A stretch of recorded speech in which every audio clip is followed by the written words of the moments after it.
September 1st, 1939. Dawn over the Polish frontier. A single 7.92 by 57 Mauser round leaves the barrel of a carabiner 98K at 760 meters per second. It crosses half a kilometer of frost-covered wheat in less than a second and punches through the breastplate of a young lieutenant in the 7th Panzer Division's reconnaissance screen.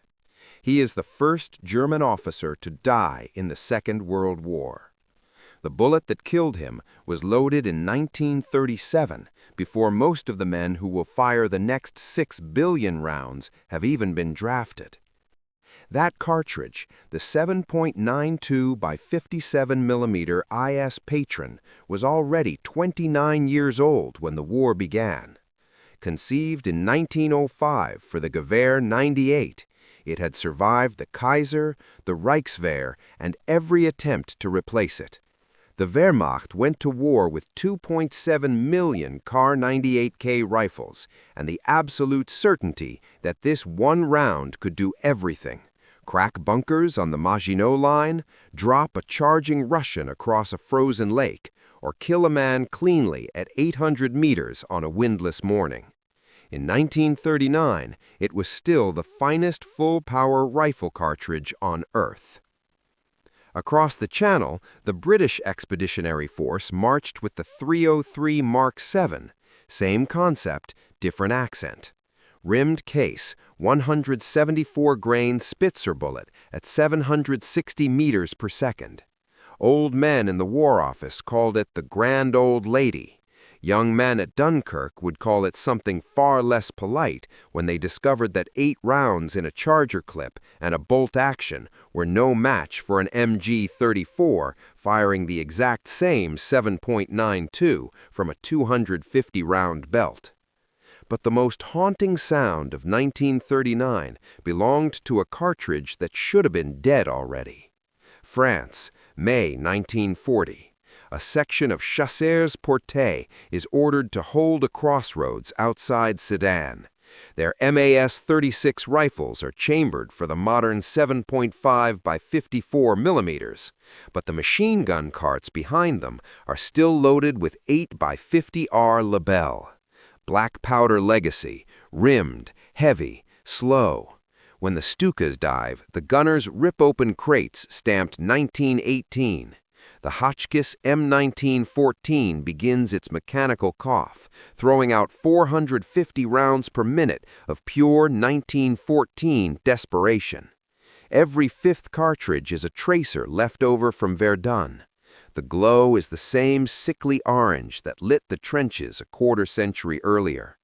A 19-year-old loader weeps because the smell of burnt cordite is exactly how his father described the Somme.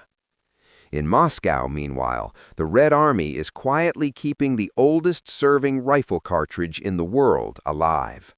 The 7.62 by 54R, born 1891, rimmed like a Tsarist relic, still powers the Mosin Nagant and every Maxim gun on the frontier. Commissars swear it will stop a fascist at 1,000 paces. They are not wrong. They simply haven't met the MG-42 yet. Across the Pacific, Japanese officers sight down Arisaka Type 99 rifles, chambered for the new 7.7 by 58 millimeters. It is beautiful on paper, semi-rimmed, 780 meters per second, flat trajectory out to 600 meters. But the troops in China still carry the Type 38 in 6.5 by 50 SR, a round so mild that Chinese soldiers call it the mosquito bite. When the Marines land on Wake Island in 1941, they will discover that even a mosquito can kill you if it never misses. And in America, the greatest industrial nation on Earth, millions of brand-new M1 Garans wait in Cosmoline, each chambered for the 30-06 Springfield, model 1906. A round so good that the U.S. will fight the entire war without ever feeling the need to change it. powerful enough for machine guns, accurate enough for snipers, common enough that every Marine on Guadalcanal and every dogface in the Bulge will be handed the same cartridge. One nation, one rifle, one round. Perfection. Yet in the first 24 months of the war, every single one of these old gods fails someone, somewhere. A British sergeant at Calais discovers that 10 rounds in an Enfield are gone in 6 seconds against an MG-34 that never stops. A French lieutenant in a stone farmhouse watches 8mm Lebel tracers arc uselessly over a Panzer IV turret. A Soviet sniper near Moscow lines up a perfect shot with a Mauser, only to watch the German keep walking because the cold has shrunk the propellant charge just enough. By the winter of 1941, the message is clear. Full-power rifle cartridges, the kings of 1918, are too much for close-range city fighting and not enough for the new tanks. They are too slow to reload, too heavy to carry in quantity, and too loud for the kind of war that is coming. In a quiet moment outside Stalingrad, a frozen German corporal will pick up a captured PPSH-1 drum magazine and weigh it in his gloved hand. 71 chances to stay alive in a single trigger pull. The old gods are dying, and something new is already chambered. January 1943, Stalingrad, -41 degrees. A German Lancer named Klaus kicks open the door of a bombed-out pharmacy on the Volga's west bank. His Karabiner 98K is empty, the bolt locked back like a scream frozen in metal. Frost covers the 5 remaining 7.92 by 57 rounds clipped to his belt. 5 shots, 5 lifetimes ago. Inside, a dead Soviet sailor lies on his back, PPSH-41 still clutched across his chest like a child's toy. The drum is half full, 35 7.62 by 25 Tokarev cartridges, bottlenecked, vicious, glowing brass in the moonlight.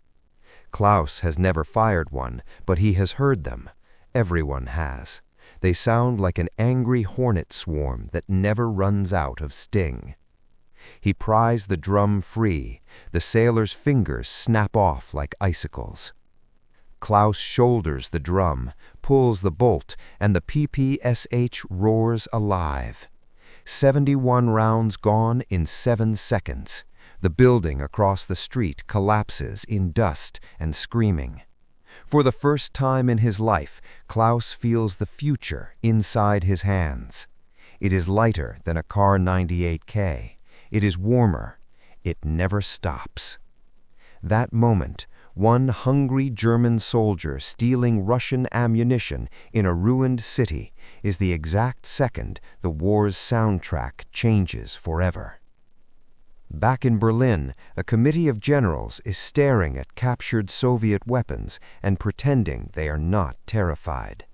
The PPSH is crude, stamped sheet metal, almost a toy, but it fires 25 rounds per second of a cartridge that punches through steel helmets at 300 meters and keeps going. The 7.62 by 25 Tokarev is not a rifle round. It is not a pistol round. It is something new and heretical, a bullet that refuses to choose between power and volume. Hitler himself will later call the PPSH a gangster weapon. He is more right than he knows. Meanwhile, on Guadalcanal, an American Marine named Robert Leckie is learning the opposite lesson. He is issued an M1 carbine with 15 rounds of .30 carbine, 7.62 by 33 millimeters American. On paper, it looks perfect, half the weight of a Garand, twice the magazine capacity. In the jungle, it is a joke. Japanese soldiers shot 3 times in the chest with .30 carbine keep coming, eyes wide, bayonets fixed. Leckie starts carrying a Thompson instead, .45 ACP, slow, heavy, angry. Every time he fires it, the muzzle blast lights the palm trees like God clearing his throat. The Marines begin calling the .30 carbine the round that couldn't kill a Jap if you loaded it with hate. But the real revolution is happening in secret. In a snow-covered test ground outside Berlin, December 1942, a Heinel engineer named Hugo Schmeisser fires the first production Maschinenkarabiner 42H. The cartridge is stubby, almost comical, 7.92 by 33 Kurz. 33 millimeters of case instead of 57. Half the power, half the range, all the mercy of a chainsaw. The weapon fires 30 rounds in 3 seconds. The muzzle climbs, then settles, then climbs again, like it is laughing.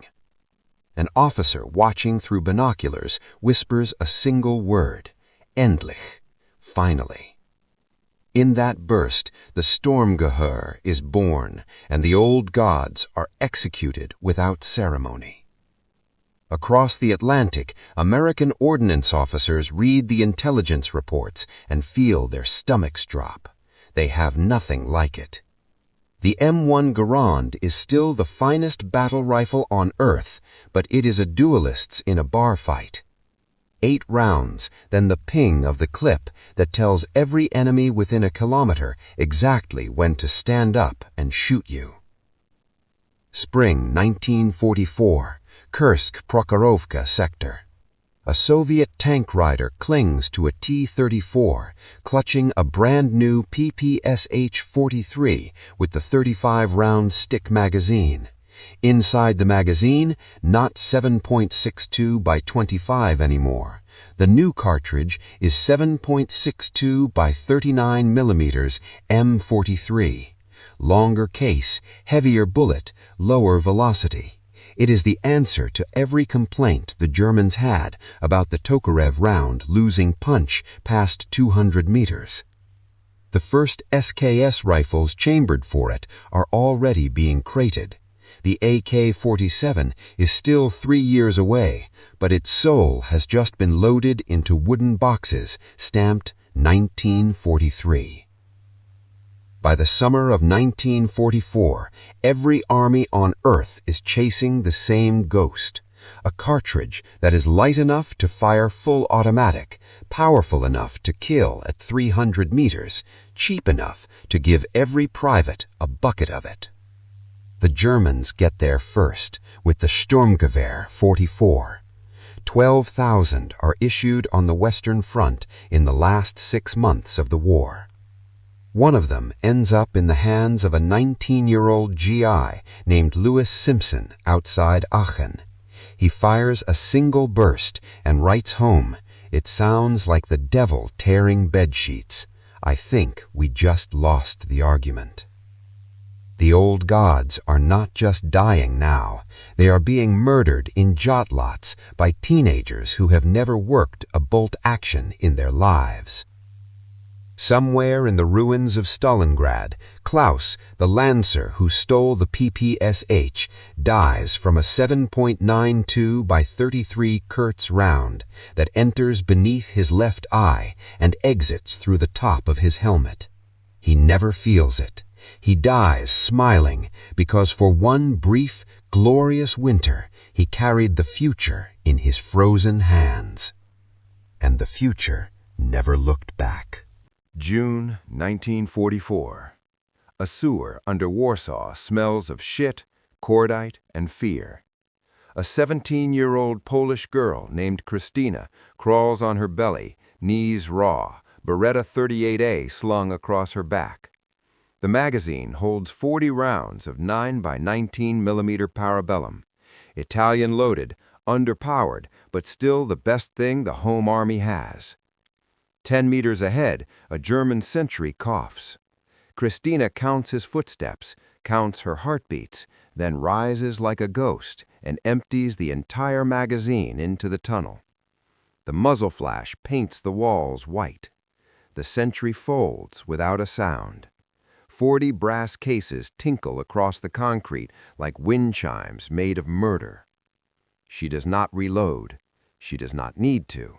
The war is now measured in meters, not kilometers.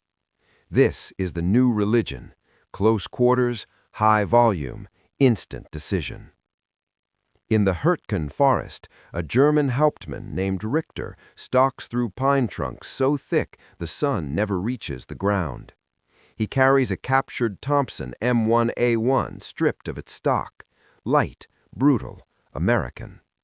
The magazine holds 30 rounds of 45 ACP. Each bullet is a 230-grain fist, traveling slower than sound, but arriving with the authority of a sledgehammer. Richter has learned that at 15 meters, the 45 does not negotiate. It simply ends the conversation. Across a clearing, a Soviet senior lieutenant named Katya Volkov waits behind a fallen log, PPSH-41 across her knees. 71 rounds of 7.62 by 25 Tokarev, high velocity, bottlenecked, screaming.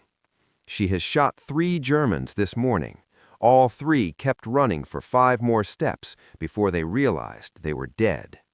The Tokarev does not knock men down. It drills straight through and kills the man behind him as an afterthought. Richter and Katya never meet, but their bullets do. They meet in the chest of a terrified 18-year-old American replacement who stumbles between them clutching an M1 carbine. .30 carbine, weak, fast, hopeful. 145 ACP enters his left shoulder and exits carrying most of his scapula. 7.62 by 25 enters his right ribs and exits carrying most of his lung. He dies standing up, still trying to work the bolt on a cartridge that was never designed for this kind of war.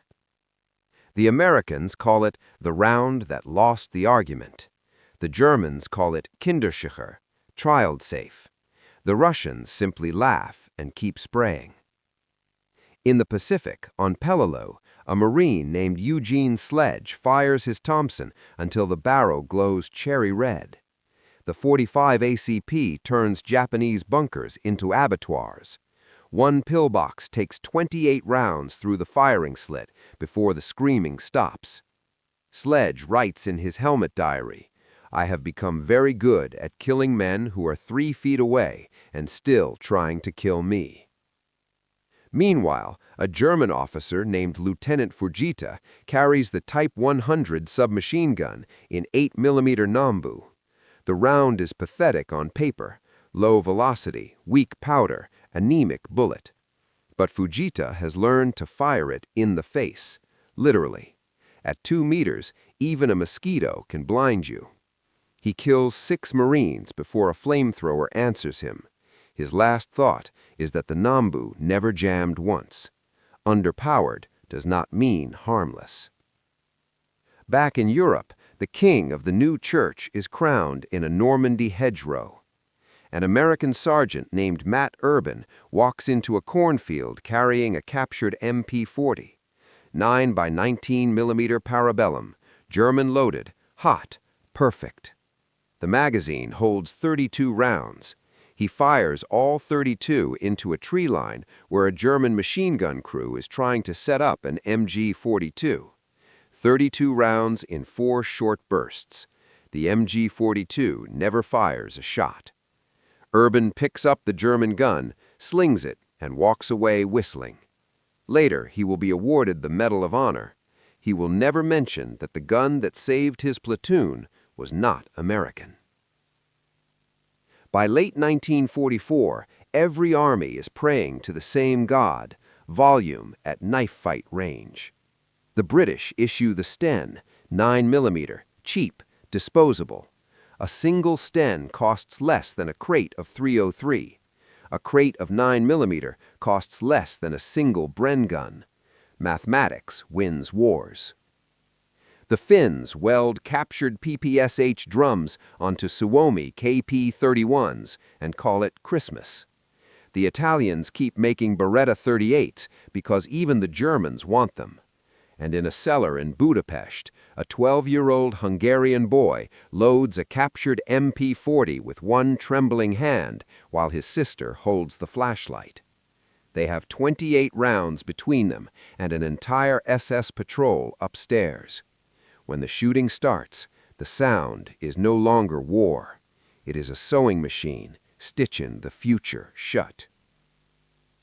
The old gods, the 7.92s, the 303s, the Mausers are still out there, somewhere on the open steppes or the wide oceans. But inside cities, inside forests, inside the black heart of 1944, distance has collapsed to the length of a man's forearm. The war has moved into rooms. And in rooms, the only prayer that gets answered is the one with the highest cyclic rate. August 1944, 50,000 feet above the Ruhr. A waist gunner named Andy Rooney, yes, that Andy Rooney, presses his cheek to the cold steel of a Browning M2 and watches an ME-262 close the distance at 600 miles an hour. The jet is a silver shark. Rooney has exactly 2.8 seconds before it has gone forever. He squeezes the triggers. 12.50 BMG rounds leave the barrel at 890 meters per second, each one a 700-grain hammer wrapped in fire. They cross the sky like angry gods. One strikes the 262 just behind the cockpit.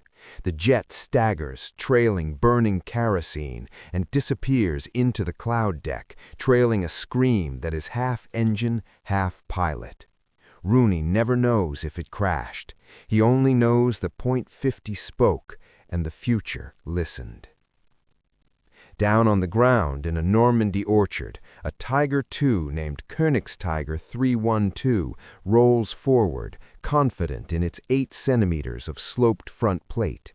70 meters away, hidden in a sunken lane, a Sherman Firefly waits. The gunner whispers "on," and the breech slams shut on a 17-pounder APDS round, 76.2 by 583 mm R, sabot tungsten core, 1,200 meters per second. The projectile leaves the muzzle looking like a dart thrown by Thor. It punches through the Tiger's glasses, through the driver, through the transmission, and out the engine deck in a single orange flash. The Tiger dies without ever firing back. The British crew brew tea on the burning wreck. They call the 17-pounder the round that killed chivalry. But the true apocalypse is spoken in 88 millimeters. Arnhem, September 1944. A Flak 36 battery on the north bank of the Rhine lowers its barrels to horizontal and waits for the British paratroopers. Each 8.8 centimeter KWK-43 shell weighs 10 kilograms and leaves the tube at over 1,000 meters per second. When it lands among the houses of Oosterbeek, it does not explode. It detonates reality itself. Brick walls, trees, men, history, everything within 30 meters simply ceases to exist in the shape it once held. A paratrooper named Stanley Hollis will later say the sound was God clearing his throat before he spat. He survives. Most do not. In the Ardennes, January 1945, a 19-year-old American tanker named Clarence Smoyer peers through the telescope of an M36 Jackson tank destroyer. His weapon, the 90mm M3. The target, a Panther at 1,500 meters. The round, M82 APC-BC, high explosive capped, 1,030 meters per second. Smoyer fires once. The Panther's turret lifts 6 inches off the hull and falls back upside down. Smoyer lights a cigarette with shaking hands and realizes the United States has finally built a round that can kill anything the Germans ever dreamed of. Across the Eastern Front, the Red Army answers with 122mm and 152mm thunder that makes the 88 sound polite. But the most terrifying sound of 1945 belongs to something smaller. Above the Reich, Luftwaffe pilots flying Me-262s and Eradom 234s mount the 30mm Mk-108 Schräge Musik.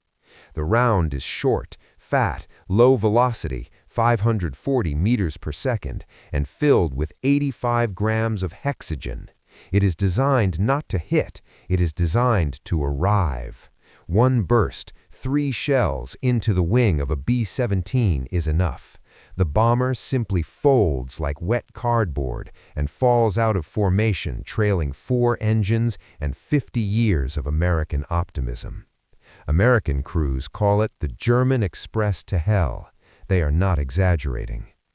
In the Pacific, on Iwo Jima, a Japanese Type 96 25mm triple mount throws 200 rounds per minute of high explosive incendiary into the sky.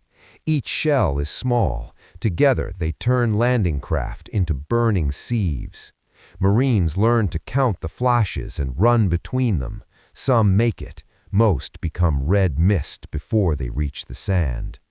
And finally, in a secret hangar outside Prague, German engineers test-fire the 15.5 by 104mm experimental round for the never-finished Panzer X.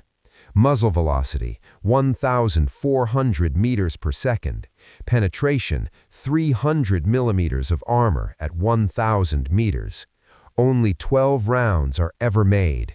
They are found in May 1945 by a Soviet lieutenant who loads one into a captured tube, points it at the sky, and fires it straight up just to hear what the end of the world sounds like. It sounds like silence afterwards. Because by then, the war is over. The factories are rubble. The cities are graves, and every cartridge, from the humble 9mm to the monstrous 30mm, has done exactly what it was born to do. In a quiet moment in August 1945, a U.S. Army ordnance captain walks through a warehouse in occupied Germany. He opens crate after crate, millions of rounds, billions of possibilities, all of them suddenly obsolete. He picks up one last .50 BMG cartridge, still shining, still perfect, and turns it over in his fingers. Then he drops it into a barrel with all the others. Metal on metal, a small, final sound. The echo lasts longer than the war.